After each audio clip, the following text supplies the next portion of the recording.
nagkaroon ng affair yung asawa ko.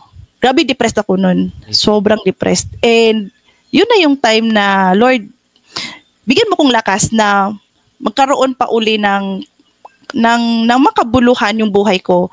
Dahil sobrang iba ang sakit, di ba? Yeah. Ibang sakit nung time na yon.